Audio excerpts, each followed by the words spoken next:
Bom dia, irmãos e irmãs ouvintes da FM Padre Cícero. Programa Dicas de Saúde chegando para você viver melhor. Na sua FM Padre Cícero, a rádio que educa e evangeliza.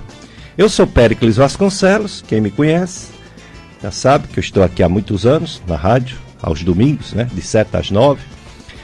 E quem não me conhece, eu sou médico gastroenterologista, quer dizer, aparelho digestivo. Doenças que vai desde a boca até o reto, intestino, passando por estômago, fígado, pâncreas. E o programa Dicas de Saúde tem como objetivo promover saúde. Doenças que têm a prevenção, a gente fala bastante. Doenças que têm diagnóstico cedo para ter cura, maiores chances de cura. Estamos sempre lembrando. E pedindo para as pessoas terem bons hábitos de vida. Bons hábitos de vida significa, por exemplo, boa alimentação. Não muita gordura, não muito açúcar, carboidrato. Comer fibras, comer frutas, verduras, cereais, grãos. Pedimos também para as pessoas se movimentarem. Ficar parado causa dor. Então devemos fazer uma atividade física, seja qual for, seja de maior agrado da pessoa. Mas temos que se movimentar, independente da idade, independente da limitação física. Também pedimos para ter cuidado com os vícios. O fumo pode levar a vários cânceres, o álcool em excesso também, sem falar nas doenças do fígado e do pâncreas, que matam. E outras drogas, não sociais. É um perigo, então vamos ter cuidado com o sono, devemos dormir bem, dormir cedo, acordar cedo, já é um bom começo de dia, já vale muita coisa. E toda vez que estiver doente, já sabe, procurar médico. Existe médico, clínico, geral, e existe especialista de todas as áreas do corpo humano. E o Cariri é rico em ter grandes especialistas. Por isso que o programa Dicas de Saúde é tão rico em informações para a população. Esse mês de outubro, na igreja temos mês missionário.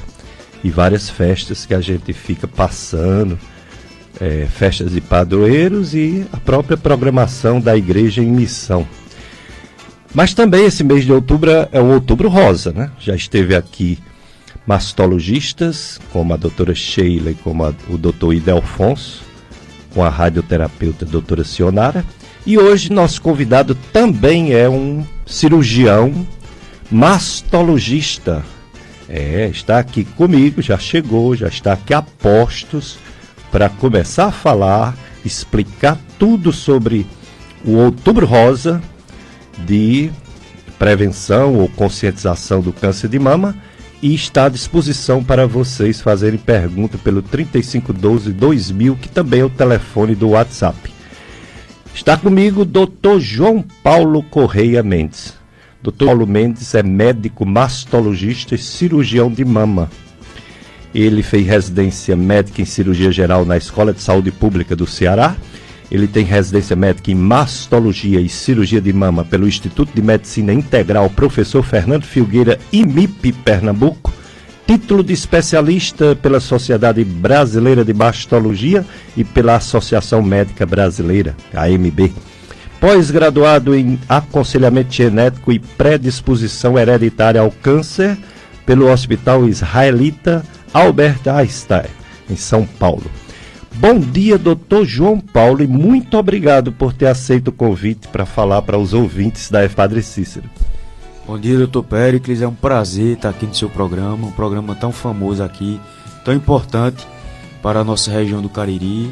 Sou muito fã do seu trabalho, sempre trazendo aos domingos temas relevantes para a saúde da população local, sempre com profissionais capacitados que trazem informações sempre atualizadas sobre as melhores evidências nos tratamentos, nas doenças, na saúde dos pacientes. Então é uma honra muito grande estar aqui hoje, esclarecendo um pouquinho sobre o câncer de mama, outubro rosa e mais outros assuntos, Muito bem, muito obrigado, doutor João Paulo, pelas suas palavras. Você que passou lá na Estácio FMJ, né, anos atrás, no tempo que tinha o Hospital Santo Inácio, era Hospital Escola, né? Isso. O pessoal reclamava do Hospital Santo Inácio e eu dizia, parecia uma profecia. Eu digo, vocês, quando perderem o hospital, vocês vão saber o que é ter um Hospital Escola. Não deu no outro, perdeu e agora... Tanto a Estácio quanto a de Barbalha fica peregrinando, né? De serviço em serviço, sem hospital porque não próprio. tem um hospital próprio, né? Tinha seus defeitos, tinha seus problemas, como a saúde do país, o SUS, mas funcionava, né? O Hospital Santo Inácio foi uma grande escola, né, professor? Acho que muitas gerações de médicos aqui da região se beneficiaram. Era um hospital que tinha uma estrutura hospitalar boa, muito bom, um hospital grande e amplo, tinha várias áreas, várias especialidades. E como o senhor falou, o serviço público, de maneira geral, no Brasil, tem suas limitações, né? Então não era um problema específico do Santo Inácio. É um problema mesmo a nível nacional. E a saudosa memória, o Dr. Walter Alencar, né? Pioneiro na cirurgia de mama no Cariri, no próprio Hospital Santo Inácio. Fazia muita mastectomia. É uma grande perda para a nossa região. Recentemente teve aqui no Cariri a jornada cearense de mastologia, a JOCEMA, foi agora em agosto, e o Dr. Walter foi o nosso homenageado, né? Ele recebeu a homenagem por ter sido pioneiro aqui nos tratamentos do câncer de mama, na mastologia. Então ele realmente recebeu essa homenagem ainda em vida com grande mérito. Grande mérito. Conheci, quando eu era pequeno, meu pai me levava para ele me consultar. Pequeno não, né? Eu estou dizendo pequeno, mas é adolescente, né? Pequeno mesmo, eu ia pro pai dele, Dr. Mozart Alencar. O médico do Padre Cícero foi meu médico também, tá vendo como são as coisas? Dr. Mozart. Aí o Dr. Walter, Dr. Mozart faleceu e meu pai me levava, quando eu estava doente, para Dr. Walter. E aquilo me estimulou, rapaz, eu achava legal, um consultóriozinho simples, pequeno, porque o foco do cirurgião é mais hospital, né? Isso. Um consultório arrumadinho, bonitinho, né? Bem limpinho, e eu olhava aquilo, eu dizia, vixe, parece que eu quero isso pra mim. Me estimulou, doutor Gomes. Estou me sentindo em casa, né? Não é? Escolhi medicina baseada em algumas coisas que eu vi na vida, entre elas o Dr. Mozart e o Dr. Walter. Grandes referências. Ó. Mas, Dr. João Paulo, Outubro Rosa, os números assustam. Meu Deus do céu. 1 em cada 10 mulheres, e há quem diga que é até mais, 1 em cada 10 mulheres, dá em homem também, bem raro, mas dá, câncer de mama. 74 mil casos novos por ano. Meu Deus. Está previsto, né, para esse próximo ano. Mas o outro lado que chama a atenção é que se o diagnóstico for cedo, o índice de cura chega a 90%. Esses números assustam demais, doutor João Paulo. Foi por isso que foi criada essa campanha Outubro Rosa? Realmente, professor, o câncer de mama hoje ele é considerado um problema de saúde pública, né? Para o ano de 2023, de 2023 a 2025, né, são esperados, como o senhor falou, 74 mil casos novos por ano. Né? Isso no Brasil. No Ceará, aproximadamente 3 mil casos novos. Muita coisa. Por ano. Então a gente está tendo uma incidência maior de câncer de mama, mas também nós estamos tendo... com os avanços do tratamento, nós estamos tendo mais cura também, né? Então, assim, a gente está diagnosticando mais. E por que a gente está diagnosticando mais? Tem aquelas duas considerações a se fazer. É porque está tendo mais caso ou é porque agora nós estamos atuando de forma mais efetiva nesse diagnóstico? Ou as duas. Né? Ou as duas. Porque antes não tinha tanto suporte com relação a mamografias, consultas com especialistas. E muitas vezes as mulheres acabavam tendo a doença e não procuravam um médico, né? Então hoje a gente está diagnosticando mais, realmente. Está tendo uma incidência maior, um número de casos maior. Mas também a gente tem que levar em consideração que o diagnóstico está sendo feito mais cedo. E isso também aumenta as chances de cura. Então tá aumentando o número de casos, mas também aumenta a chance de cura, né? Exato. Aí aumenta o número de casos. Isso aí é evidente. As estatísticas, o INCA vive fazendo estatística, né, todo ano, e infelizmente com toda a campanha do Outubro Rosa não está diminuindo. Aí a gente pergunta assim para um especialista que é você, Dr. João Paulo Mendes, médico, cirurgião, mastologista, especialista em mama, cirurgia de mama. A que se deve essa grande incidência e esse aumento do câncer de mama? Porque, por exemplo, vai falar de câncer de pele, a gente sabe que é o sol. É raro uma pessoa ter câncer de pele sem exposição ao sol. Vai falar de câncer, vamos dizer, de pulmão, a gente lembra logo do cigarro. É raro ter câncer de pulmão quem diz que nunca fumou.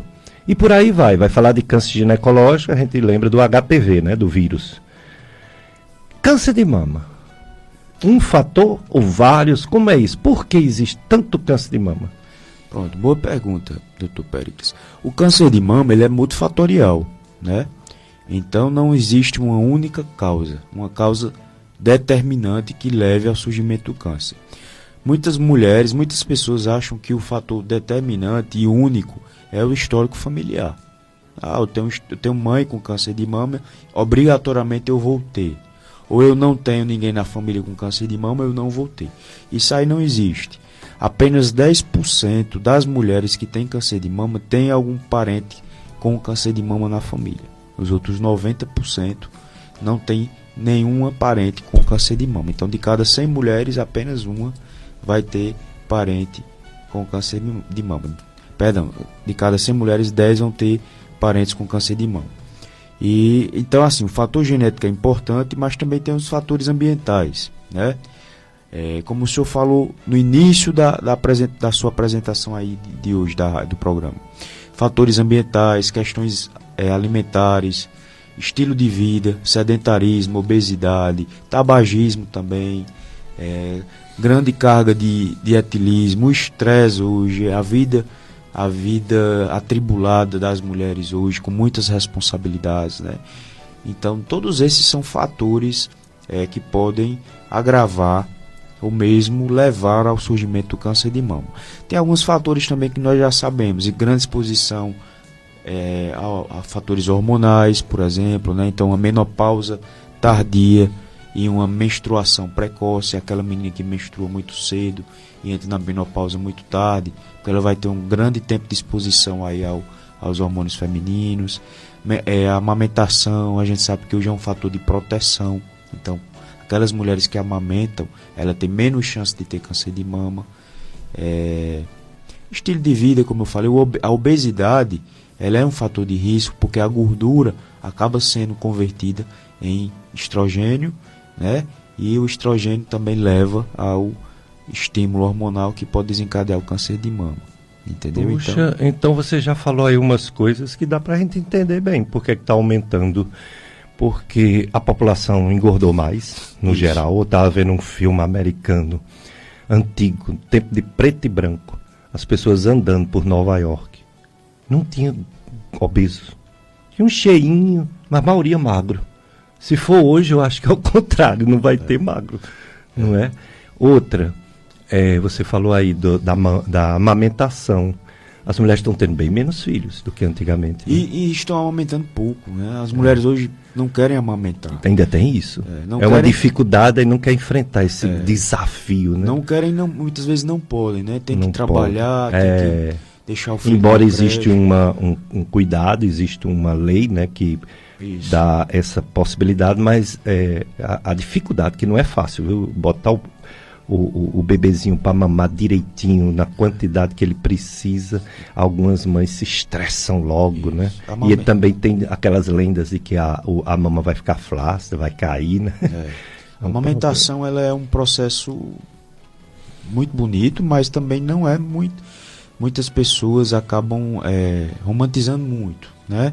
E assim, não é tão fácil quanto parece. Não é mesmo. A mulher, a mãe de primeira viagem, ela tem dificuldade para conseguir amamentar o bebê. E você falou também do hormônio, da pílula. E hoje em dia, vamos comparar, não com 10 anos, mas vamos comparar com 50 anos, 100 anos, né? Então houve realmente um grande aumento do uso de anticoncepcional.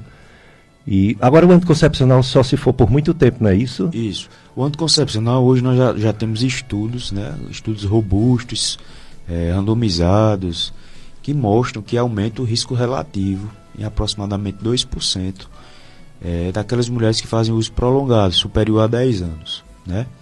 Então, não é que a mulher não use anticoncepcional, não é isso. Mas a gente tem que saber que esse uso prolongado aumenta o risco. E tem que botar numa balança na hora de indicar anticoncepcional para aquela paciente. Claro que o anticoncepcional tem muitos benefícios, né? Pode ser usado para com muitas outras finalidades. Mas você tem que saber que ele tem esse viés aí que pode levar a induzir ao surgimento do câncer de mama. Já que você está falando de hormônio, que anticoncepcional é um hormônio, estrógeno, né? E tem outro, progestágeno, né? Isso. A terapia de reposição hormonal é a mesma coisa, é o mesmo risco ou é diferente? Também, terapia de reposição hormonal também, quando... Na menopausa. Menopausa, quando feita por muito tempo, né, também superior a 10 anos, também aumenta o risco para câncer de mama. E a testosterona, que é o hormônio que homem e mulher tem bem pouquinho, homem tem mais, e agora está uma onda de prescrição de testosterona para mulheres. Tem algum estudo já dizendo se é problemático, se ao contrário é benéfico, nem uma coisa nem outra? A testosterona, professor, realmente, a gente está vendo hoje, né, que está sendo muito usada, né, por médicos e muitas mulheres estão buscando a testosterona, até para fins estéticos mesmo, né, com esses chips da beleza, esses implantes hormonais, e é um tema ainda controverso, não existe um consenso na literatura, são poucos os estudos em relação ao uso da testosterona a longo prazo, até porque é uma prática que vem sendo recente, então não tem tempo para a gente fazer um estudo aí de longo prazo para ver realmente se foi causado por testosterona ou não. O que a gente sabe é que a testosterona ela acaba sendo aromatizada, né? E aí vai aumentar a aromatase, ela vai converter testosterona em estrógeno, e o estrógeno, querendo ou não, pode levar ao aumento de risco para câncer de mama. Então o futuro pode vir umas informações contundentes em relação a essa prática, novidade que está acontecendo muito, né, e que pode dar problema, a gente só vai saber daqui a uns tempos, né? Exato. É verdade. Na dúvida é melhor não usar. Já que é diferente, né, a utilidade, né, do testosterona. No homem é sempre bastante, só cai depois de uma certa idade, e na mulher é o contrário, né? A mulher ela é apenas um dos, não é alto, é bem baixo, então se questiona, né? Para que aumentar tanto uma coisa que não é fisiológica, né? Isso. Hoje a gente tá tendo um boom aí de práticas não tão... práticas médicas não tão aceitáveis, né? Então, assim, tá prescrevendo testosterona de forma indiscriminada para as mulheres, sem ter uma indicação formal, até mesmo para homens também, né? Homens que não estão com déficit de testosterona, mas que ainda assim estão fazendo reposição aí. A gente realmente tem que levar em consideração isso e ver que não é bem assim, né? É um problema, né? Mas aqui na FM Padre Cícero, é uma emissora católica, vocês vão ficar conosco até 9 horas. 9 horas é a missa do Santuário Sagrado Coração de Jesus, transmitida aqui na Rádio Padre Cícero. E está acontecendo a festa, que também é Romaria, da Bem-aventurada Benigna Cardoso, em Santana do Cariri. É isso aí. Desde quando? Desde hoje. Hoje é dia 15, é o primeiro dia da festa. E vai até o dia 24 de outubro. Vai ser também o aniversário, se estivesse viva, 95 anos da Beata Benigna.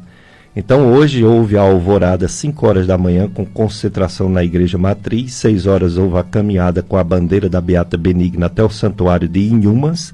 Está acontecendo agora mesmo a missa com hasteamento da bandeira, depois vai ter o café partilhado, vai ter outra missa 10 horas da manhã na Matriz e vai ter mais uma missa à noite, 19 horas depois da novena, né? Novena, missa na Matriz, festa da bem-aventurada Benigna Cardoso. Tem também a festa de Santa Margarida do Campo Alegre. Ela vai até amanhã. Santa Margarida Maria, 20 anos de devoção na terra do servo santo de Deus, Padre Cícero.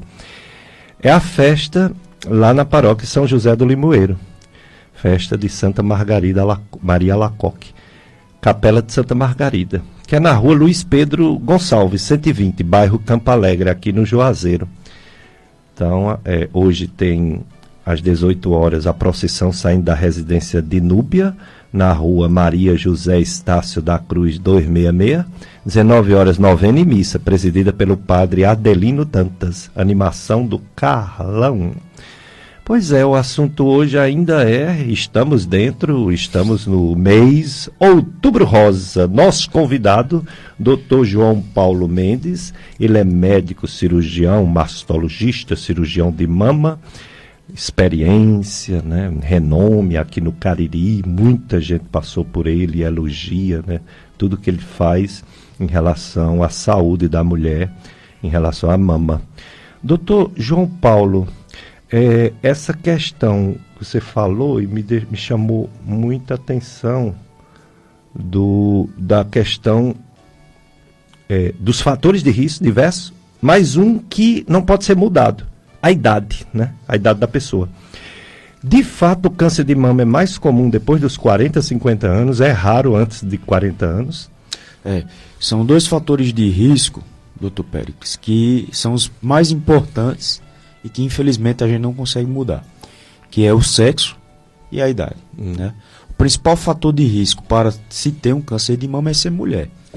Né? Embora pode dar em homem. Embora possa dar em homem, mas é raro, é apenas 1% dos casos, né? Mas só em ser mulher, a paciente já tem 12% de chance a mais de ter câncer de mama do que nós homens.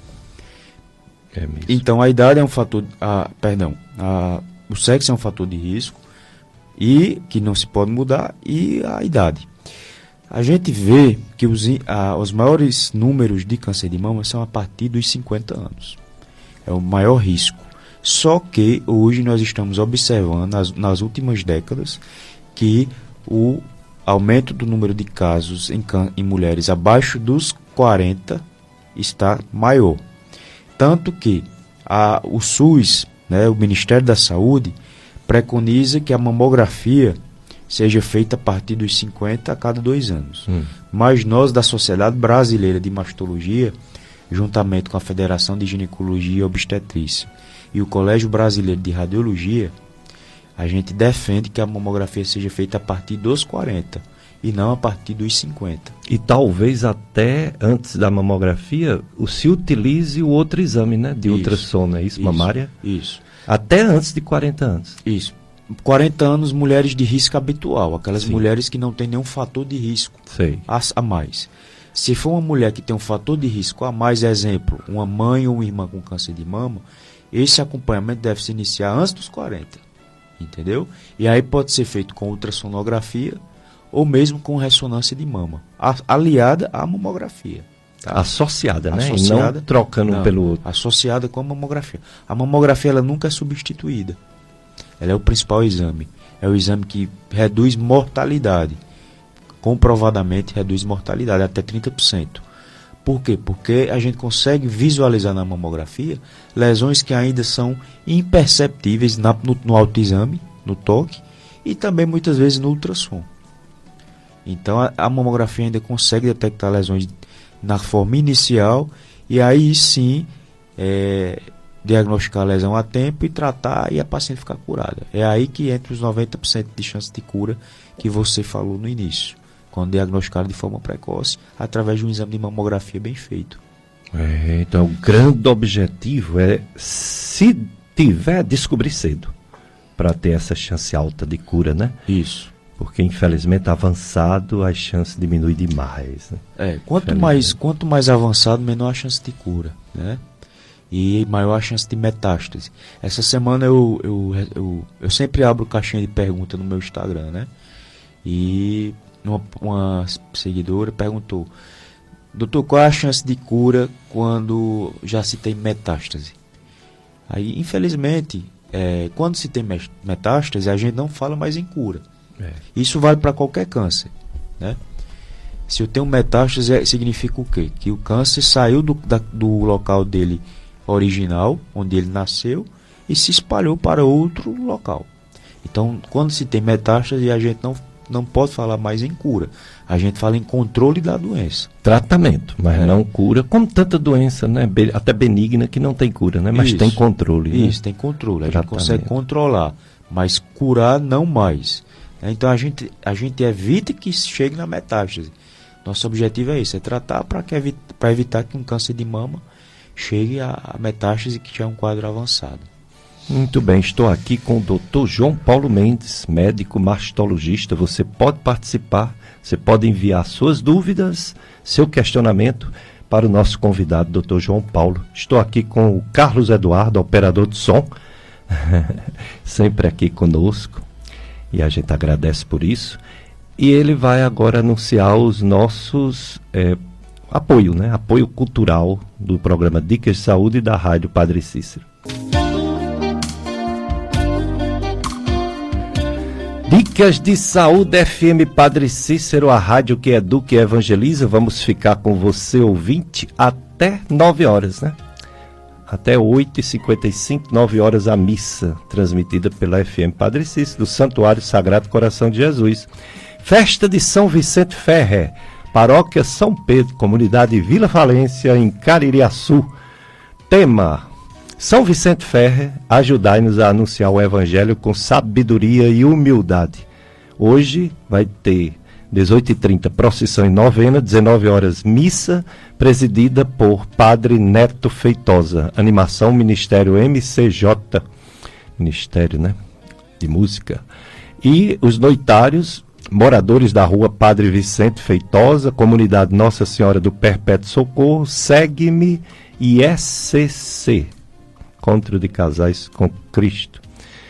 São muitas festas, graças a Deus, no mês de outubro, assim como nos outros meses, né? E a sua FM Padre Cícero sempre ligada.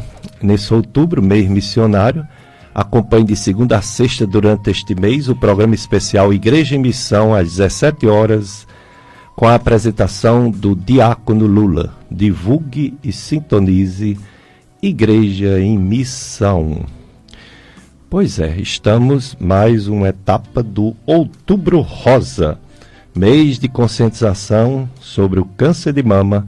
Infelizmente, entre os cânceres, o que mais mata mulheres no Brasil e no mundo, com uma proporção muito superior ao segundo lugar, que antes era o câncer colo uterino e hoje já é o câncer coloretal. Passou, segundo o INCA, em mortalidade do câncer colo do útero. Mas se você juntar o câncer colo do útero e o câncer colo uterino, ainda dá menos do que o câncer de mama. Que absurdo, né? Câncer de mama, a mulher, ela tem que ter cuidados. E tem...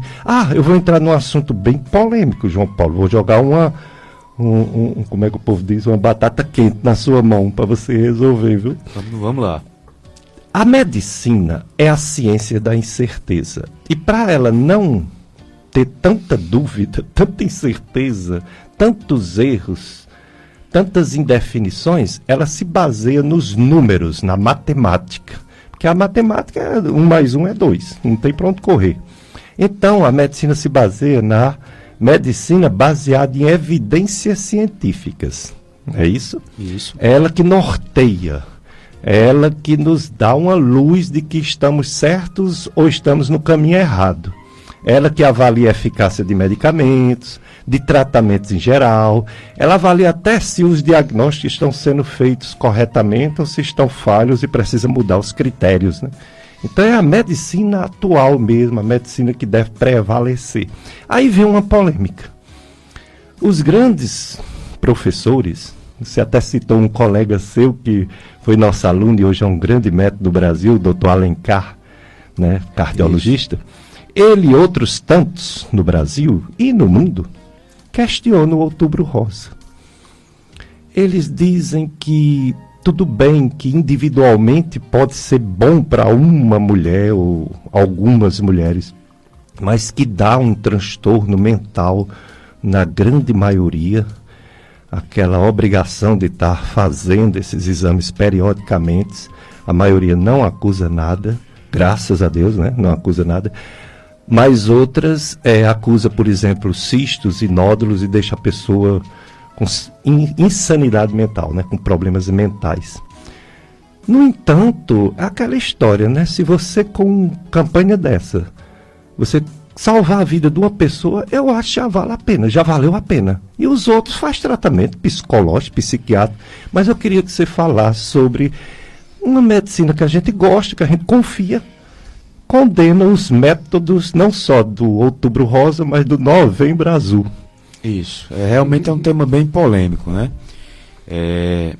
Existe, de fato, alguns colegas médicos, né, que condenam as campanhas de Outubro Rosa, Novembro Azul.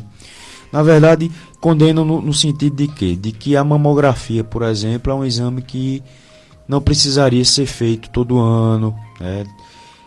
Que o número de casos de câncer, segundo eles, não justifica, né, a realização do exame todo ano, e o transtorno que os achados podem causar naquelas pacientes que não tem nada demais. Como você mesmo falou aí, faz um exame mamografia, ultrassom, vê um nódulo benigno, vê um cisto, muitas vezes a paciente fica com com aquela angústia. Um nódulo benigno, mas será que vai virar câncer e tal? A gente sabe que nódulos benignos, né, eles não viram câncer, certo? Mas ainda assim gera aquela angústia. Mas o que é que acontece? É um ponto importante que você falou, doutor. Se a mamografia identificar através de grandes estudos científicos também, multicêntricos, feitos em vários centros de pesquisa do mundo todo, corroborado pelas grandes instituições e grandes sociedades, como a de mastologia, a de radiologia e a de ginecologia, não só no Brasil, no mundo todo, mostra, se essas sociedades e os estudos mostram que há uma redução de risco de até 30% na mortalidade no câncer de mama, eu acho que esses 30% são válidos, né?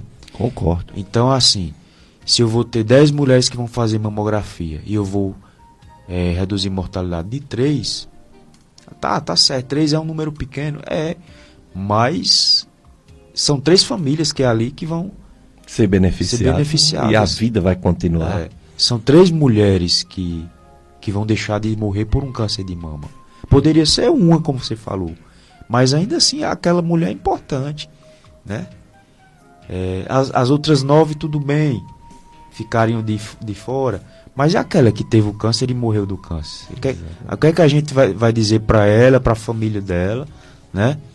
Você poderia ter feito um exame que poderia ter diagnosticado a doença a tempo e talvez você tivesse tido uma maior chance de vitória no tratamento. Então, assim, eu acho que se salvar a vida de uma pessoa já é válido, né?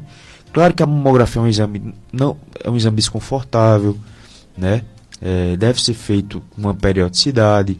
Muitas vezes precisa de algum exame complementar, ultrassom, em alguns casos ressonância. Pode gerar um falso diagnóstico, que é quando o exame dá alguma coisa que não é nada demais. Mas ainda assim é um exame que comprovadamente salva vidas, né?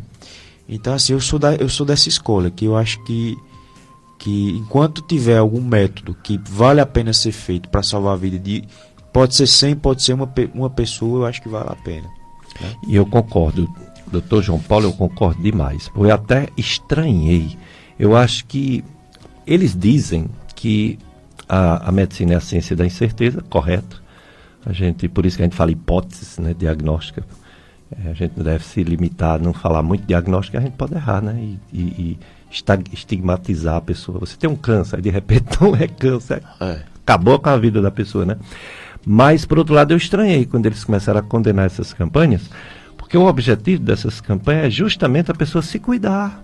cuidar da saúde e ter a chance de encontrar uma coisa dessa que é tão comum, uma mulher em 10, no início, que aí a chance de cura aumenta demais, né?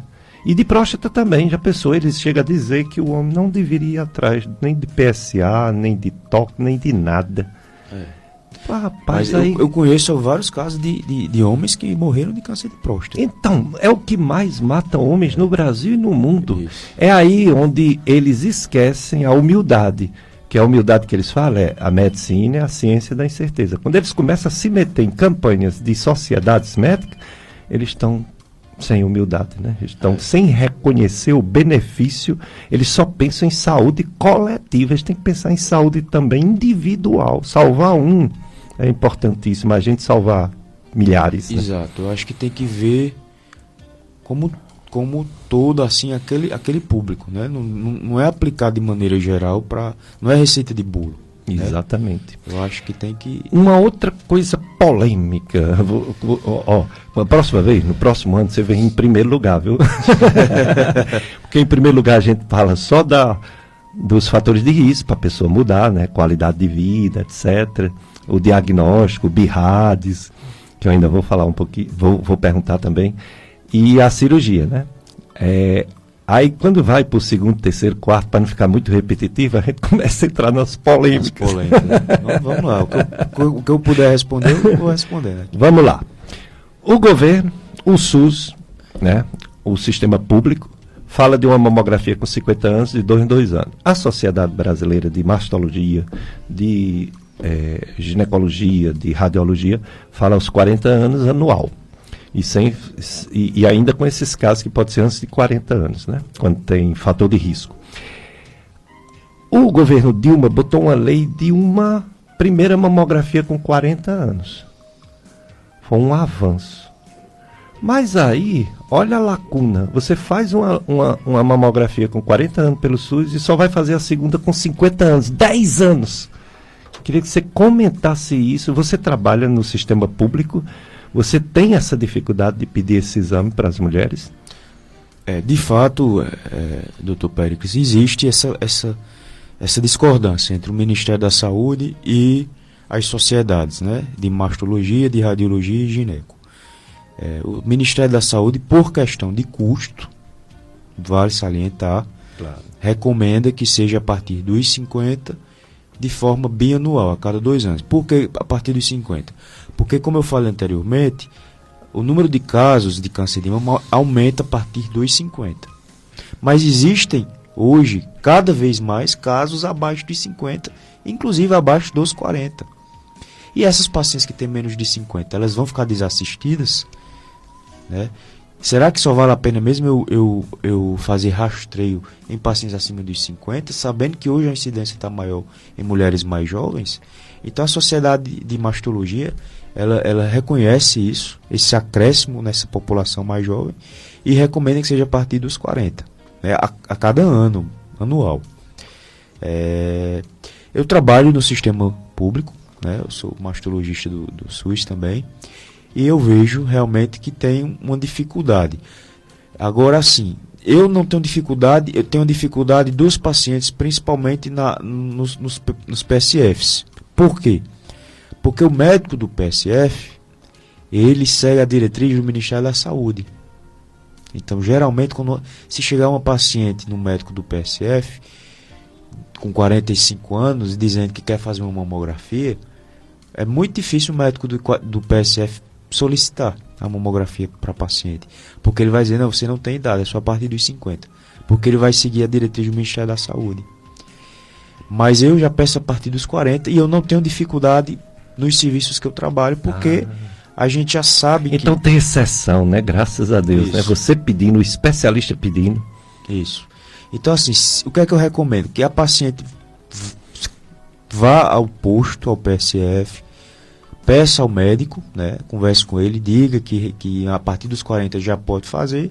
E se tiver alguma dificuldade, né, ele pode encaminhar para o mastologista, para o especialista, que o mastologista acaba conduzindo da melhor forma, acaba pedindo os exames, tudo. Eu não tenho dificuldade, eu sempre peço e consigo. Agora, talvez os médicos do posto não saibam disso, porque não é obrigação deles realmente saber, eles seguem o Ministério da Saúde, eles não são mastologistas, né? E muitas vezes acaba que o pedido deles também, por ser em pacientes abaixo de 50 anos, acaba que pode até ser barrado na Secretaria de Saúde. Mas o meu não, o meu eu consigo fazer tranquilamente. Entendi.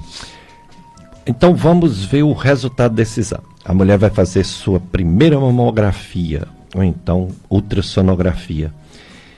O resultado ele vem num sistema que foi unificado, chamado BIRADS. Aí tem BIRADS 1, 2, 3, 4, 5, né? Gostaria que você explicasse isso. Por que é que tem esse número 1, 2, 3, 4, 5, 6 e o que ele representa, cada um, e o que se deve fazer diante de cada resultado desse. Joia, o BIRADS é tema de muita discussão, muita dúvida das pacientes. As pacientes, quando pegam, a primeira coisa que elas olham é o BIRADS. Se for um BIRADS 3, BIRADS 4, elas já se assustam, né? Então, o que é o BIRADS? O BIRADS é um sistema de padronização dos laudos de exames de mama. Então, assim, ele pode ser designado para mamografia, pode ser designado para ultrassom e para ressonância. A gente tem BIRADS nos 3 exames.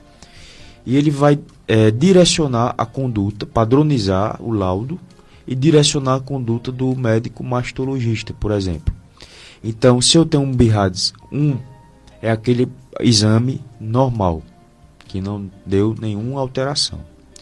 O BIRADS 2 é aquele exame que deu alterações, mas que são alterações benignas, que não merecem ser motivo de preocupação. BIRADS 3 deu alguma alteração que é muito provavelmente benigna. A chance de malignidade no BIRADS 3 é menor do que 2%. Então a grande chance aí é de ser benigna no BIRADS 3. BIRADS 4 é provavelmente maligno. É aquele que vai na verdade, o BIRADS 4 ela compreende os achados que vão de 2 a 95% de chance de malignidade. 2 a 95% de malignidade. Então, o BIRADS 4 é muito amplo, né? Significa achado suspeito. Então, o BIRADS 4 ele precisa ser investigado. Investigado como? Através de uma biópsia, né? Biópsia por agulha grossa de preferência, ou core-biópsia. O BIRADS 5 é aquele achado que tem mais de 95% de chance de ser maligno. É achado altamente suspeito. E o BIRADS 6 é aquele achado que já é confirmado câncer. Fez uma biópsia e confirmou câncer, já vai para ser BIRADS 6. Então, se eu tenho um achado BIRADS 4, faço uma biópsia e vem câncer, automaticamente ele já vai para 6. Se eu tenho um achado BIRADS 4, fez uma biópsia, veio benigno, automaticamente ele cai para 2. Entendeu? Entendi. Então é assim que a gente vai conduzindo os exames das pacientes e as pacientes de acordo com o BIRADS. Esse exame é feito por médica radiologista, não é isso? Exame de imagem, né?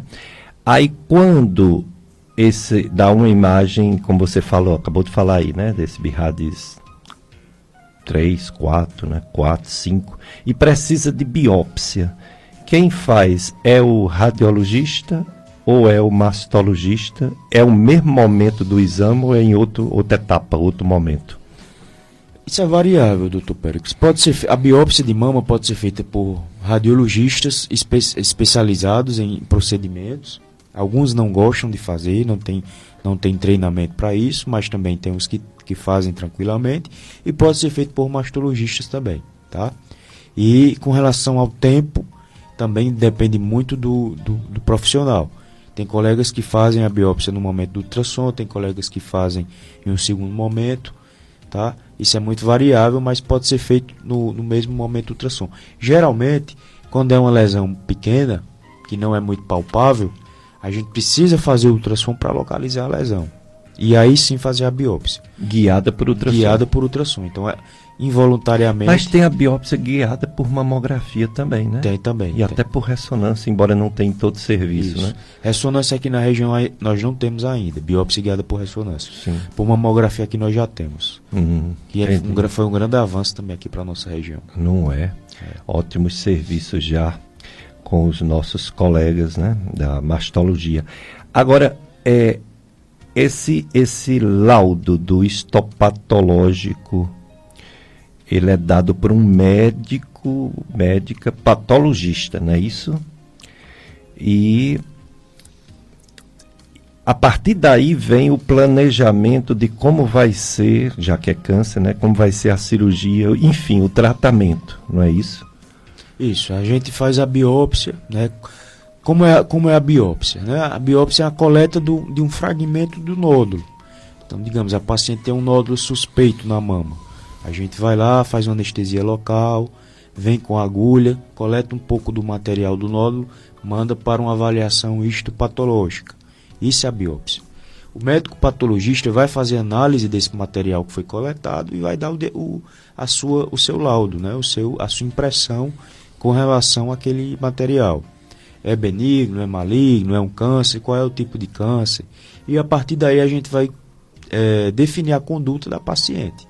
Dependendo se for um câncer, por exemplo, a gente vai poder traçar qual é a melhor técnica cirúrgica, qual a melhor abordagem a ser feita. Em algumas pacientes hoje nós já sabemos que a melhor abordagem muitas vezes pode ser por quimioterapia, outras vezes pode ser por cirurgia, né?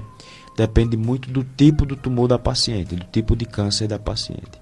Quer dizer que esse planejamento de tratamento, ele varia dependendo do resultado, do tipo de tumor, etc. Pode ser quimioterapia antes da cirurgia, pode ir direto para a cirurgia. Isso, exatamente. E às vezes depois da cirurgia pode ter radioterapia, não é isso? Exato. E quimioterapia também depois, né? Exato. Hoje o câncer de mama, Dr. Péricles, ele tem nome e sobrenome, né? Nós sabemos que o câncer de mama hoje evoluiu muito a questão do tratamento, e o tratamento hoje ele é direcionado de acordo com o subtipo histológico da paciente, subtipo molecular da paciente. Então nós temos hoje alguns subtipos diferentes que respondem a tratamentos diferentes. Se eu tenho um subtipo que tem receptor de estrogênio e progesterona na membrana, que a gente chama de luminal, geralmente esses tumores eles vão começar por cirurgia, o tratamento. Depois faz hormonioterapia, se precisar faz químio e rádio, também a depender da extensão da doença. Se for algum subtipo mais agressivo, como triplo negativo, HER2 positivo, mesmo tumores pequenos, de 2 centímetros ou 1 centímetro, talvez já precise começar o tratamento por quimioterapia, para depois fazer a cirurgia. Então, essa sequência de tratamento, cirurgia, quimioterapia, ela vai variar de acordo com o subtipo molecular do tumor da paciente. Muito bem. Agora, você falou que atende na rede pública, rede privada também, né? No caso da rede pública, que é a maioria, né, das pessoas, se consegue, por exemplo, a biópsia direitinho, se consegue também todas essas etapas necessárias do tratamento, a quimioterapia, a cirurgia, é um hospital só, é o São Vicente de Paulo, em Barbalha, que é referência SUS, ou é feito também em outros hospitais? Aqui no SUS, na região do Cariri, o hospital que dá suporte, né, ao serviço de oncologia é o Hospital São Vicente. Todas as pacientes que necessitam de tratamento oncológico vão para lá, independente do tipo de câncer, seja mama, pulmão, enfim. Teve câncer, vai para o São Vicente. Eventualmente, alguns pacientes que não conseguem ser atendidos no São Vicente, eles vão para Fortaleza. Mas isso é muito raro. O São Vicente consegue suprir toda essa demanda. E no São Vicente vai disponibilizar tudo. Quimioterapia, radioterapia, cirurgia, né? Então, realmente o serviço é completo. Com relação às biópsias, ela consegue ser feita pelo SUS. Muitas vezes não no prazo que a gente precisa. Né? A gente precisa de um resultado de biópsia, muitas vezes de forma rápida, né? Para não impactar de forma negativa para a paciente. Porque quanto mais cedo eu souber que ela tem uma doença séria, mais cedo eu vou tratar ela e mais chance de cura ela vai ter. Muitas vezes o resultado da biópsia pode demorar, mas consegue fazer pelo SUS, mas muitas vezes não no prazo que a gente gostaria, mas consegue. Consegue, né? Pelo menos isso, né?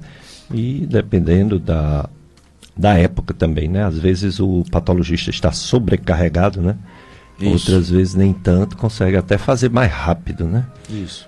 Depende muito. Assim, até uma vez eu dizendo para uma pessoa que estava com a suspeita de um AVC isquêmico, eu mandei ir para o regional. Aí a pessoa disse, no regional? Eu digo, sim, é o único lugar que faz tratamento.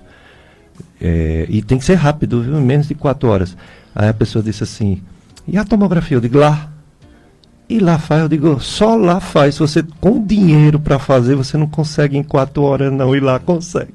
Incrível, né? As coisas quando são bem organizadas, funcionam, né? Pelo SUS. Funciona sim. O SUS, quando bem organizado, quando bem gerido, é o melhor plano de saúde que a pessoa pode ter, né? Com certeza. Pois é, pessoal, a gente está conversando com o doutor João Paulo Mendes, ele é médico mastologista, depois ele vai dizer direitinho onde é o consultório, onde ele atende, né, para ficar bem certo, contato, telefone, redes sociais, tudo ele vai passar. Neste mês de outubro, você, amigo ou amiga da rádio, que fizer a sua doação financeira, vai participar do sorteio de um kit para o verão, da farmácia de manipulação Roval, e um kit de produtos da Cajuína São Geraldo.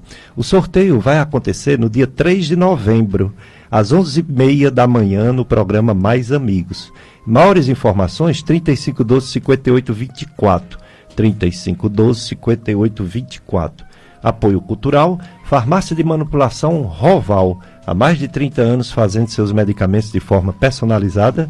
Em Juazeiro do Norte é na rua Padre Cícero 946, Salesiano, e em Crato é na rua Senador Pompeu 420, no centro do Crato. O WhatsApp da Farmácia Roval é 99916-2629, 99916-2629. E a Cajuína São Geraldo é o sabor do Nordeste e nos apoia aqui na FM Padre Cícero e a gente agradece.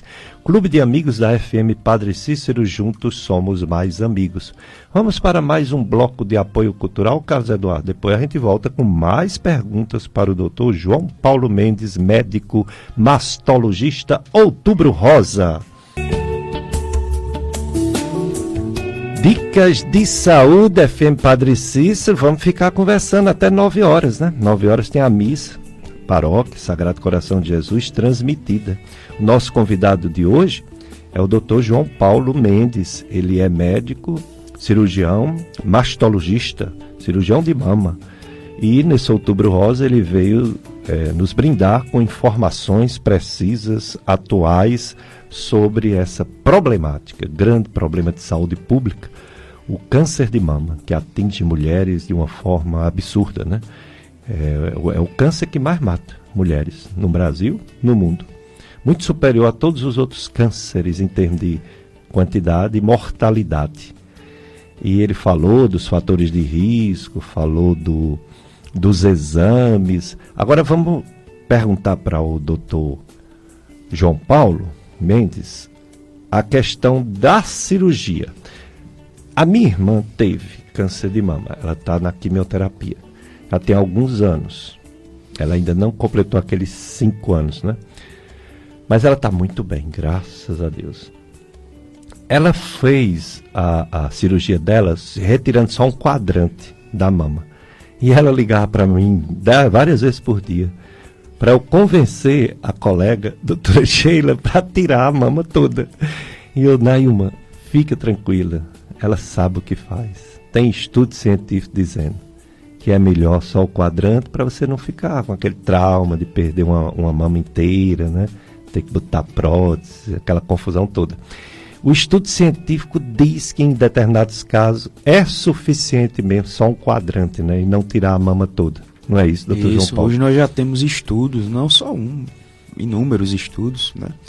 Que mostram realmente que a quadrantectomia, que é retirada do quadrante lá, onde tem o tumor, né, aliada à radioterapia, é suficiente para tratar de forma oncológica e segura a paciente com câncer de mama.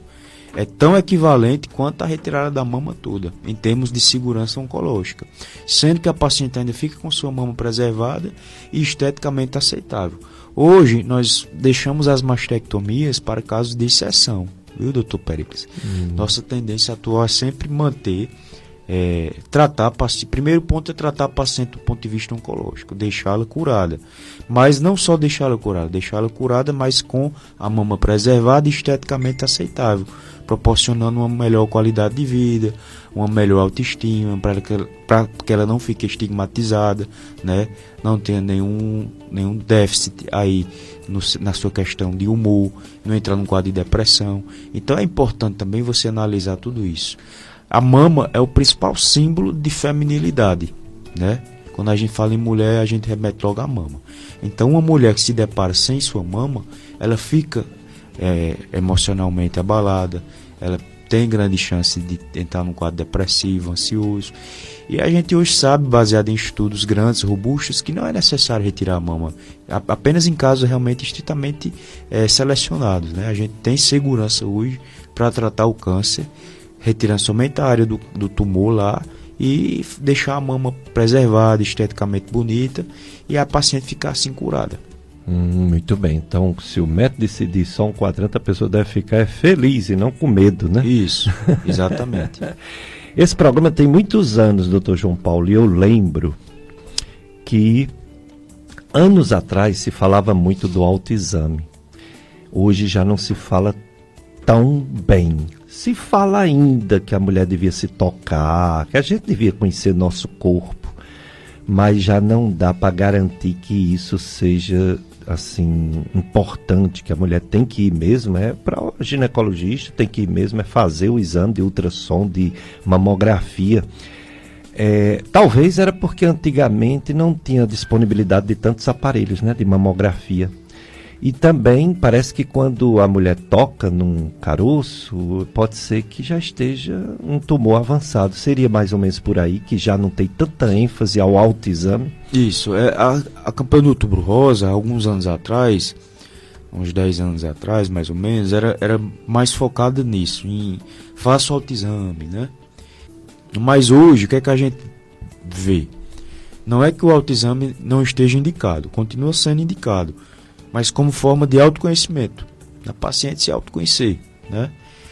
Ele não é mais indicado como forma de rastreio, de detecção de lesão precoce. Por quê? Porque quando a mulher vai sentir a lesão na mama, ela não é mais precoce, né? Se a mulher no banho foi fazer um autoexame e percebeu que tem algum caroço, algum nódulo na axila, alguma alteração suspeita, é porque a lesão já não está mais precoce, a lesão já está um pouco avançada. Para a lesão ser precoce, ela tem que estar em estágio subclínico, então ela tem que ser visualizada em mamografia, ou mesmo em ultrassom, mas não no autoexame. Então a gente fala isso por quê? Porque muitas mulheres deixam de fazer mamografia, ultrassom e ir ao mastologista, porque fazem o autoexame e não sentem nada. Então não é assim. Elas têm que ir ao médico especialista, têm que fazer mamografia, porque o autoexame só vai detectar a doença quando ela está mais avançada. Por isso que a gente não está mais recomendando ele como forma única de rastreio. Deve fazer o autoexame, mas deve associar ele com a mamografia, com o ultrassom e com a consulta com o especialista.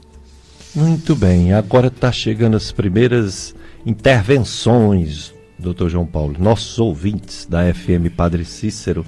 A Osana Ribeiro, ela só está dando bom dia a todos. Bom dia para você também, Osana. Agora tem uma ouvinte que ela diz o seguinte, doutor João Paulo, que primeiro dá bom dia a gente, para você também, ouvinte. A parte da mãe e do pai. Ela quer saber se existe exames para detectar câncer em pai, em mãe, porque ela foi ao médico do PSF e ele sabe toda a história da família dela. Ela já perdeu 2 irmãs com câncer e a mãe também com câncer de pele. Já perdeu também tio, prima, irmã da mãe, né, tio-avó, com câncer de mama. Só que o médico do PSF falou que se eu fosse procurar saber se tenho câncer, eu ia ter que ficar dentro de uma máquina só, direto, fazendo exame. Eu falei para ele que tenho que me prevenir, mas ele não pediu os exames que ela gostaria que pedisse. Ela quer que você comente a situação de uma pessoa que tem tantos casos, né, de câncer na família, e até no caso, né, de câncer de mama, a mãe e uma prima. Então você comentaste. Claro. Qual é o nome da... Ela não quis dar Pronto. O que é que acontece, doutor Péricles? Existe sim hoje exames de rastreio de detecção de mutações genéticas que levam ao surgimento de cânceres na família, né? São os famosos testes genéticos, né? Hoje, através da saliva, é muito fácil hoje, através de um suave. Sabe aquele suave que a gente fazia o teste da Covid? Sim. Que colocava até na garganta? Pronto, não precisa colocar até no final da garganta. Pega um suave daquele, coloca na boca, com um fragmento de saliva, com um pouco de saliva, a gente consegue definir, fazer todo um painel genético e definir se aquela paciente tem mutações, alterações no DNA que levam ao surgimento de inúmeros tipos de câncer. Seja câncer de mama, câncer de intestino, câncer de próstata, câncer de pâncreas. Então existe hoje esses testes genéticos. Há um tempo atrás eram muito caros, hoje estão bem mais acessíveis, em torno de R$ 1.500, R$ 2.000. Claro que ainda é pesado para algumas pessoas, mas comparado ao que era antigamente, já está muito mais próximo da nossa realidade. E é num laboratório, não é isso? É feito no laboratório, isso. Será que tem mesmo aqui no Cariri? Não, aqui no Cariri não tem. Aqui no Cariri a gente não tem um laboratório. Sim. A gente tem parcerias de clínicas, né, que enviam o material para o laboratório que fica em São Paulo. Mas a clínica específica aqui no Cariri não tem. Não né? tem. É isso. E nem pelo SUS, né? Pelo SUS também não oferece. Não, né? Ainda não. Isso. Exato. Então, o que você aconselha para ela que tem tanta preocupação dela mesmo desenvolver um câncer, né? Olha, se ela tem um histórico familiar importante, né, de câncer de mama, o que é que eu aconselho? Tendo em vista o Sistema Único de Saúde, né? Que ela mantenha todos os rastreios, os exames em dia, né? Então, fazer a mamografia anualmente após os 40 anos, fazer a colonoscopia também após os 45, me corrija se eu estiver errado, tá certo, mas isso. É a partir dos 45, né? A cada 3 anos. Depende, se o exame for normal, 1 década, que bom. Agora, se o exame der pólipos, né, e for adenoma, mesmo tirando, deve ficar fazendo de 3 em 3 anos. Pronto, então fazer os exames de rastreio conforme são preconizados para a sua faixa etária, né? E é a forma de prevenção que a gente tem, né? Se a paciente não tem acesso a um teste genético, então infelizmente tem que ficar fazendo os acompanhamentos de rastreio dessa forma. Claro que sempre acompanhado com o médico, avaliando direitinho cada caso, individualizando cada caso, ver se ela tem indicação de algum outro exame complementar, mas via de regra é isso. Eu complementaria esse comentário com o foco nos parentes de primeiro grau, né? Sim. Primeiro grau ela botou a irmã, câncer de mama, e isso é o que chama mais atenção, né? Porque a mãe é parente de primeiro grau, mas foi câncer de pele, né? Câncer de pele a gente sabe que é a exposição ao sol, isso. Né? E o câncer de pele, ele raramente é aquele que mata, né? O melanoma, ele geralmente é o base celular, o espinho celular, que raramente pode complicar, né? Então, o foco dela é em mama mesmo. Isso. O fato dela ter a irmã, né, parente de primeiro grau com câncer de mama, dependendo da idade que a irmã teve o diagnóstico, se for abaixo dos 50 anos, faz dela ser uma paciente de risco mesmo. Então ela precisa ser acompanhada, pensando em mama, ela precisa ser acompanhada com um mastologista 1 vez por ano, fazendo mamografia e ultrassom anual. Se possível, associar com ressonância. Fazer a ressonância alternada com mamografia. Sim. Se possível. Se não tiver, faz pelo menos a mamografia e a ultrassom. O custo da ressonância é mais alto, né? A ressonância é um exame caro E o SUS disponibiliza, mas não com tanta facilidade. Sim. Mas ainda consegue fazer pelo SUS. Entendo, né? Sendo um especialista pedindo, aqui na né? região consegue. Que eles entendem, com certa razão, os gestores, que o especialista não vai pedir um exame desse em vão, né? Isso. Quando é um clínico, eles ainda ficam assim, relutando, mas quando é um especialista, geralmente consegue, né? Porque tem gente que sai pedindo de forma indiscriminada. Indiscriminada, né? exame, que né? sobrecarrega o sistema, né? É por isso que a medicina baseada em evidência questiona algumas coisas. É porque os pessoal pede exame demais. E agora nós estamos numa época, a pessoa vai para nutricionista, porque médico não estuda alimentos, médico estuda doenças, né? A gente encaminha todo mundo para nutricionista. Vou fazer uma crítica às nutricionistas, os nutricionistas. Eles estão pedindo exames demais, diversos. Eu posso até entender que para fazer um bom programa de alimentação tem que ter algumas informações, né, sobre o corpo da pessoa. Mas pede uns exames que a gente não utiliza quase nunca em anos de medicina. Quer dizer, está saindo das coisas do seu lugar. Mesma coisa do médico inventar e fazer dieta, por exemplo, para diabético. A mesma coisa nutricionista pedir exame e tentar interpretar exame. Quer dizer, o ato médico, né? Tá tudo meio muitas vezes embolado. Muitos daqueles exames não vão ter utilidade nenhuma. Nenhuma, né? E sai muito caro para o paciente e para o plano de saúde.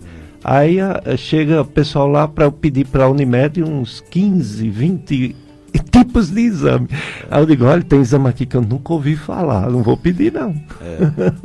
Realmente o pessoal tá meio usando indiscriminadamente essa questão de exames. Então a gente tem que saber realmente ver o que é importante e o que não é tão importante. Né? Aí baseado nessa loucura que tá as redes sociais, né?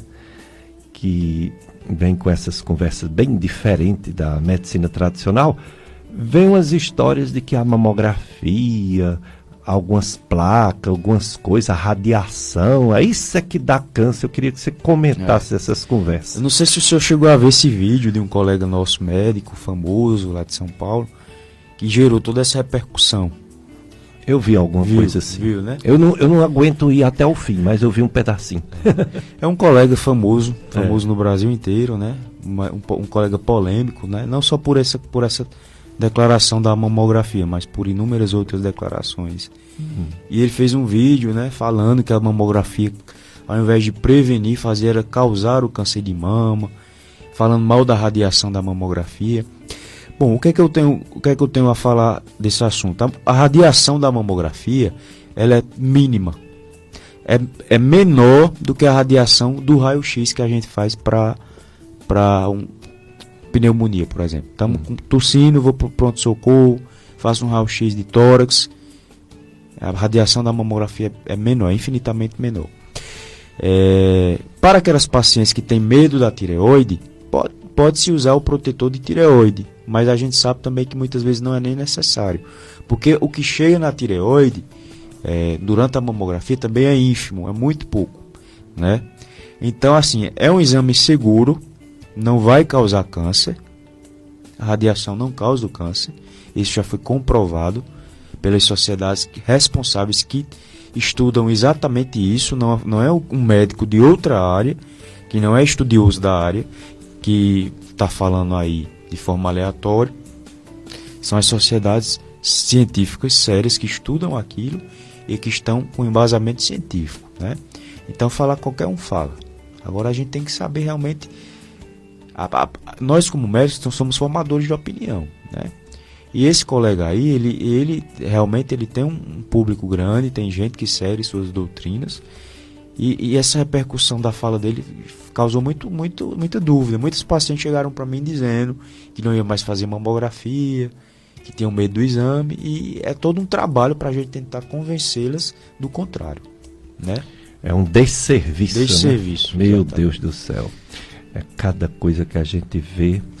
Às vezes, para quem não entende, quem não estuda, né, medicina, aquela retórica, aquela fala bonita, aquelas palavras que chamam a atenção, inclusive com vários termos de difícil compreensão, encanta, né? Um verdadeiro encantador de serpente. repente, né? Devemos ter muito cuidado com o pessoal que tem a história de dizer que a medicina tradicional está errada e ele é que sabe mais, ele ou o grupo dele é que sabe tudo e não a medicina tradicional. A gente deve ter muito cuidado, eu estou falando para o público leigo e deve dizer que abra os olhos. Cuidado com médicos que falam na internet, uns falam porque tem que falar mesmo, orientar as pessoas, prevenção de doenças, e outros vêm com uma história muito esquisita de que tudo está errado, que só ele sabe o certo. Esses a gente deve ter cuidado, que são os verdadeiros charlatões, né? A gente tem que ter hoje, professor, senso crítico, né? Exato. Com a internet aí, terra de ninguém, onde todo mundo fala o que quer, a gente tem que ter um senso crítico para saber realmente até que ponto aquelas informações são verídicas ou são fakes, né? Nós não podemos levar tudo como única verdade, sempre tem dois lados da situação. Isso vale para tudo, vale para médicos, vale para influenciadores. Hoje nós temos os influenciadores digitais que muitas vezes determinam como as pessoas vão se comportar, se conduzir. E a gente tem que ver realmente se aqueles influenciadores são pessoas que merecem ser exemplo, né? Então a gente tem que saber exatamente o que a gente está assistindo, em que a gente está se baseando, quais são as verdades que a gente está tomando como referência. É muito, muito válido isso. É mesmo. É muito importante você ter uma pessoa próximo para conversar e não uma internet. Essa história da telemedicina é para uma situação especial, uma situação de uma região que não tem um médico especialista naquele assunto, uma questão, por exemplo, no tempo da pandemia, que não podia sair muito, né, para não pegar a doença, mas a medicina, ela é exercida de forma presencial. O médico precisa tocar a mama, né, no caso, da sua área, eu preciso tocar a barriga das pessoas, eu tenho que fazer o exame físico da barriga, que, interessante, às vezes, eu recebo uma pessoa com um ultrassom dizendo que está com o fígado aumentado. E eu faço aquele examezinho da semiologia, não tem nada de fígado aumentado. Quer dizer, a gente não deve confiar piamente em nada, nem na internet e nem no que um médico ou um exame diz. Porque ali é uma informação, mas ali pode carecer de ser uma verdade assim total. Pode ser uma confusãozinha do exame, porque o exame é de imagem, não é um exame perfeito, né? Não é um exame que é igual à matemática, 1 mais 1 é igual a 2. Então é um conjunto de coisas que vai definir. Por isso que existem as especialidades médicas. Antigamente não existia mastologia, existia só ginecologia, obstetrícia, né? Isso. É como, por exemplo, endócrino, não existia endócrino. Quem fazia a parte de endócrino era o gastro. Aí surgiu o endócrino porque o gastro estava se perdendo nos hormônios, não sabia conduzir direito o diabetes, por exemplo. Era o gastro que tratava o diabetes. Ele não tinha conhecimento total disso, né? Sim. Surgiu a endócrino. A mastologia foi necessário porque a ginecologia é muita coisa. A ginecologia é a clínica geral da mulher, né? Isso. E a mama é específica, tem um estudo próprio, né? A mastologia ela surgiu como especialidade final da década de 80, por aí, e é uma especialidade relativamente nova e surgiu como uma área da ginecologia. Era uma área de atuação. Você fazia ginecologia e se dedicava à mama. Aí com o tempo foram surgindo os cursos de residência específica em mastologia, né? Porque é um mundo à parte, é totalmente diferente, assim. Tanto que eu fiz a residência de mastologia, não foi por ginecologia obstetrícia, foi por cirurgia, né? Você pode ter o acesso à mastologia pelos dois caminhos, ou faz por ginecologia obstetrícia, ou faz por cirurgia geral. Eu fiz por cirurgia geral, mas a mastologia é um mundo à parte, realmente, da ginecologia. Então acaba que os ginecologistas ficavam um pouco perdidos, como o senhor falou aí, com relação ao gasto com diabetes. Eu voltei em 89, sabe? Eu sou daqui, me formei em 86, voltei em 89. E eu lembro que não tinha mastologista, não tinha. Eu examinava a mama de todas as pacientes, mulheres. principalmente as que tinham mais de 40 anos. E quando eu encontrava nódulo, pedi o exame. Já tinha ultrassom, já tinha mamografia, né? E quando detectava alguma coisa, eu encaminhava para o Dr. Walter. Walter, né? O Walter Alencar fazia a cirurgia, ele era cirurgião de mama, ele era um cirurgião geral e uma cirurgia de mama. Fazia mama. Foi um pioneiro aqui da região na parte de cirurgia de mama. Mas nessa época já existia o serviço de oncologia do São Vicente? Já existia. Já existia totalmente filantrópico, não era nem sequer com apoio do SUS, mas a irmã Edeltrate, ela tinha isso, ela tinha uma verba que vinha da Alemanha e ela conseguia manter tanto para crianças como adultos. Depois veio os convênios do SUS, né, que tornou um hospital de referência. É que o SUS também foi na década de 80, né? Sim. Antes era tudo mais difícil, né? Porque era coisa municipal, era o gestor municipal, né? Depois foi que foi regularizado o SUS como um sistema único, né? No Brasil todo. Um colega me falou aqui, o doutor Idelfonso, que já tem mastologistas que é especializado não no diagnóstico, mas na cirurgia para ela ser perfeita, para ela não ficar nenhuma cicatriz, entendeu? Como se fosse um mastologista plástico. É um dos avanços da mastologia, né? A tendência de cada especialidade é ir se aprimorando, né? Então a cirurgia de mama, como a gente vem falando ao longo do programa, ela foi evoluindo. Eu respondi mais cedo uma pergunta sua, que hoje a quadrantectomia é o padrão ouro, né? A cirurgia de escolha para aquela paciente com câncer de mama. E aliada a técnicas de cirurgia plástica, né? Então hoje a gente não está preocupado só em tratar o câncer, em tirar o câncer. A gente está preocupado em tirar o câncer, deixar a paciente curada e deixar a paciente com a mama bonita, com a mama esteticamente bonita, dando a impressão que ela não teve um câncer, ou pelo menos ficando o mais próximo, o mais aceitável possível, para ela ter uma qualidade de vida, ter uma satisfação pessoal, manter sua autoestima. Então hoje as técnicas de cirurgia de mama são aliadas a técnicas de cirurgia plástica. É o que a gente chama de cirurgia oncoplástica.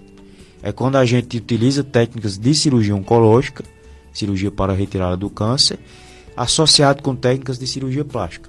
Então aquela paciente que tem uma mama grande, que tem um câncer pequeno, a gente consegue retirar o câncer, fazer uma diminuição da mama e deixar a paciente com a mama bonita, como se tivesse feito apenas uma redução de mama, entendeu? Aquela que tem um câncer de um lado, a gente consegue tirar o quadrante, deixar esteticamente aceitável e fazer a simetrização da outra mama para ficar com as duas mamas iguais.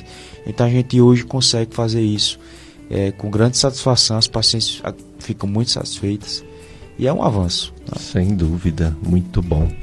Tem mais perguntas chegando, mas vamos deixar para depois do intervalo, né? Mais um bloco de apoio cultural. Carlos Eduardo, vamos lá? Dicas de saúde. Daqui a pouquinho a missa. Santuário Sagrado Coração de Jesus, transmitida pela FM Padre Cícero. Hoje é o dia do professor. Eu quero parabenizar você que está me ouvindo, que é professor, professora. Eu sou também professor, gosto do que faço nas duas faculdades de medicina, né? FAMED, UFCA e Estácio FMJ.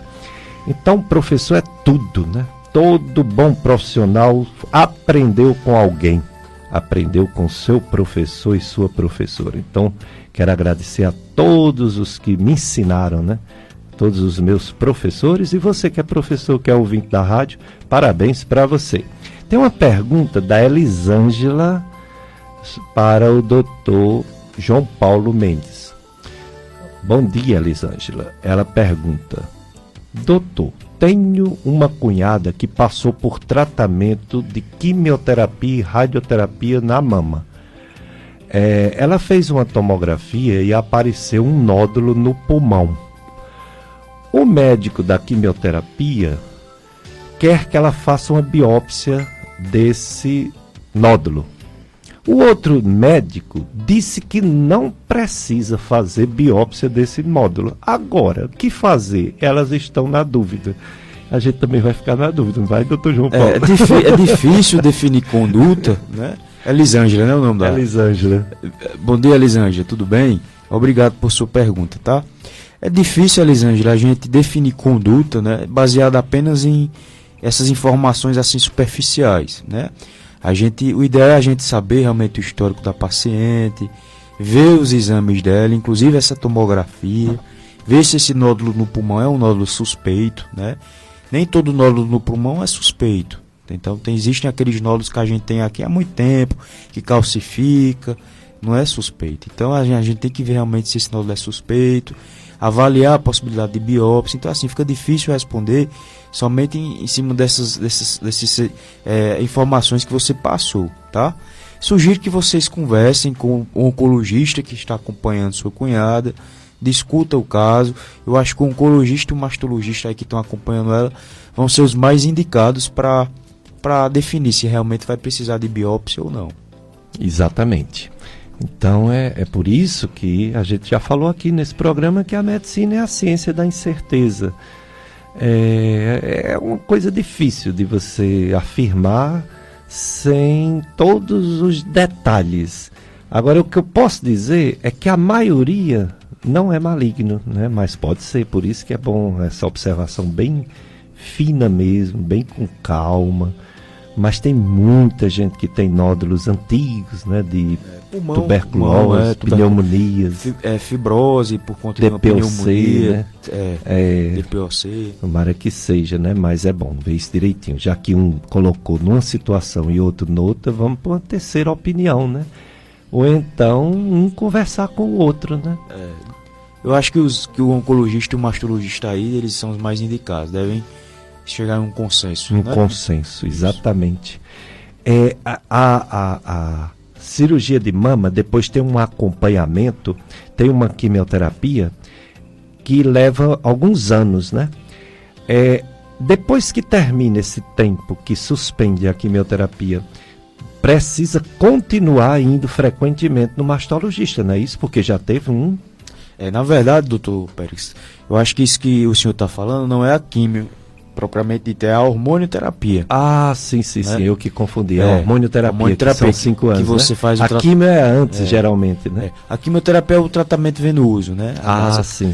Com medicações venosas, que geralmente dura em torno de 6... Tamoxifeno é hormônio, né? Tamoxifeno. O tamoxifeno, ele é um inibidor hormonal. Mas a gente acaba chamando de hormonioterapia porque inibe o hormônio, inibe o hormônio, exato. O tamoxifeno, assim como o anastrozol, que é um inibidor de aromatase, eles são usados em pacientes que têm câncer de mama subtipo luminal, que é aquele subtipo que tem receptor de hormônio na membrana. Sim. Então, o que é que acontece? Esses tumores que têm receptor de hormônio na membrana, eles são alimentados pelo hormônio. Aí eu preciso usar um bloqueador hormonal, como o tamoxifeno, para que aquele tumor ele não cresça. Não estimule seu crescimento, entendeu? E geralmente esse tratamento é feito por 5 anos. Após 5 anos a paciente termina de usar essa medicação. Ela é feita uma vez por dia durante 5 anos. Entendi. E respondendo a sua pergunta, mesmo após os 5 anos, a paciente deve continuar sendo acompanhada. Por quê? Porque o fato dela ter tido um câncer e ter tratado, ter ficado curada, mas ainda assim faz dela uma paciente de alto risco para um novo câncer, tanto na mama que foi tratada como na mama oposta, né? E ainda tem que estar acompanhando, porque tem casos de recidiva, de volta do câncer, mesmo a longo prazo, 10 anos, por exemplo. Então ainda assim ela tem que ficar acompanhando. Acompanhando sempre, né? E realmente o tamoxifeno, que é esse que você disse que inibe, né, o hormônio, no caso da minha irmã, ela teve que mudar uma medicação que ela tomava para distúrbio de humor, ansiedade. A venlafaxina, né? Tem isso também, né? Tem interação com algumas medicações, né? Isso? Tem sim. O tamoxifeno, ele pode ter reações com outros medicamentos. Então a gente tem que saber realmente quais são as medicações que as pacientes usam para que não haja nenhuma interferência aí. Tanto para um como para outro, né? Porque o que não pode é usar a venlafaxina, por exemplo, ela diminui a ação do tamoxifeno, né? Então a gente tem que associar outro ansiolítico, outro remédio para ansiedade, para que o tamoxifeno não seja inibido, né, durante esse tratamento. O tamoxifeno, ele vai os estudos mostram que o tamoxifeno ele reduz o risco de recidiva e reduz o risco de câncer na mama oposta.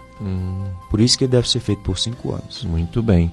Dr. João Paulo, além do câncer de mama, quais são as outras alterações, problemas, eu diria até doenças que uma mulher, até um homem também, pode ter em mamas? Bom, nós mastologistas, a gente bate muito na tecla do câncer de mama, né? Mas a gente não trata só câncer de mama, a gente trata qualquer patologia da mama, seja clínica ou cirúrgica.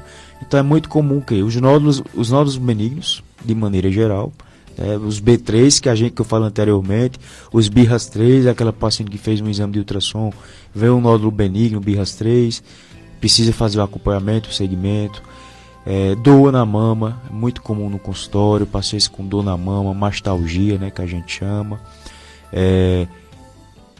Infecções, as mastites, né, seja no período da amamentação ou fora da amamentação, também é muito comum no consultório. Homem também, a gente pega muita queixa de ginecomastia, que é o aumento da mama no homem, né, seja por algum distúrbio hormonal, seja algum outro problema relacionado a medicações que também pode causar o aumento da mama no homem. Câncer de mama no homem, que é raro, mas acontece. A gente tem alguns casos aqui na região que eu tenho tanto no privado como no SUS, eu já peguei casos de câncer de mama aqui. Então, assim, existem outras situações, além do câncer de mama, que a gente precisa acompanhar. Pacientes trans que desejam fazer a mastectomia masculinizadora, homem trans, né, que deseja retirar a mama, a gente também faz esse acompanhamento, essa cirurgia. Já tiveram alguns casos aqui na região. Muito bem, então a mastologia é um ramo da medicina, né? Isso. Câncer de mama talvez seja o maior temor, talvez não, com certeza. É o que a gente trabalha em cima, porque é o que mais impacta a vida, né? Mortalidade, aspectos psicológicos, mas não só isso, existem outras doenças associadas também. Uma mulher que não está amamentando, que não está com bebê recém-nascido, começa a sair secreção da mama, começa a sair leite. Aí tem uma história de um hormônio, né, prolactina, que pode estar aumentado, né? Isso. E tem diversas causas também, isso, né? A prolactina, ela aumenta quando a mulher está grávida, está amamentando, isso é normal, né? Mas se a mulher não está amamentando e a prolactina está aumentada, então algo precisa ser investigado. Por que a prolactina está aumentada se ela não está amamentando, né? Então aí a gente tem que investigar outras causas. Tumor de hipófise é uma das causas, né? Então a gente tem que investigar. Será que essa paciente está com tumor de hipófise? Será que essa paciente está fazendo uso de alguma medicação que aumentou a prolactina? Pode acontecer também, entendeu? Então a gente tem que investigar as causas da saída dessa secreção sem a paciente estar amamentando. Muito bem, então essa é a mastologia, legal. Doutor João Paulo, onde é que uma pessoa pode conversar com você, fazer uma consulta, tirar dúvidas? Aonde é que você atende, tanto no particular, né, no seu consultório, quanto pelo SUS? Como é que chega até você? Joia. Eu atendo, meu consultório é aqui no Pátio Cariri, aqui em Juazeiro do Norte, fica em frente ao Hospital Regional, no 29º andar, na Clínica Novig. Novig. Pátio Cariri. No Pátio Cariri, isso, 29º andar. Telefone? O telefone eu posso ver aqui, eu não sei decorado, mas deixa eu ver aqui. Isso. Tem o meu Instagram também. Tem o meu Instagram também, que eu estou sempre conversando sobre temas da mastologia, tirando dúvidas. Podem chegar lá, mandar direct, mandar as perguntas que eu respondo. É Dr. João Paulo.mastologista, o Instagram. O telefone da clínica é 99766-3626. 99766-3626. E no SUS eu atendo na Policlínica Regional de Barbalha. Aquela da entradinha de Barbalha, isso, né? Policlínica. Policlínica que atende. Que é um consórcio, né? Que pega Juazeiro, Barbalha, Missão Velha, Jardim. São 7 municípios total. Caririaçu. E eu atendo também na Policlínica do Crato. Aqui também pega um consórcio de várias cidades, né? Nova Olinda, Santana do Cariri, Crato. Lá você faz só a consulta ou você faz algum procedimento? Consulta. Consulta né? com especialista, isso. Sim. Os procedimentos. E cirurgia, onde é que você faz? Cirurgia eu costumo operar no Hospital São Vicente, em Barbalha, e no Hospital São Camilo, São Francisco, no Crato. No Crato. Isso. No caso do São Vicente, tanto é um hospital misto, tanto pelo SUS quanto particular também, né? Isso, exato. E o São Camilo também, né? Isso. É um hospital que a gente chama de misto, né? Isso. E assim, essas coisas de convênio, Unimed, essas coisas, tem também? No momento não, no momento eu estou só em atendimentos particulares mesmo. E no hospital? O hospital é SUS, né? SUS. É, o conveniado com a policlínica. Entendi. Então aí, pessoal, Dr. João Paulo Mendes, médico mastologista, competente, né? Vários testemunhos de pessoas que fizeram a cirurgia com ele aqui no Cariri.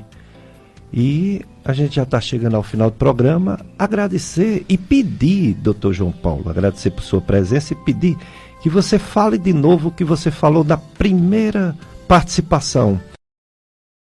Estilo de vida saudável que devemos ter, homens e mulheres, mas no caso a mulher mais ainda, né?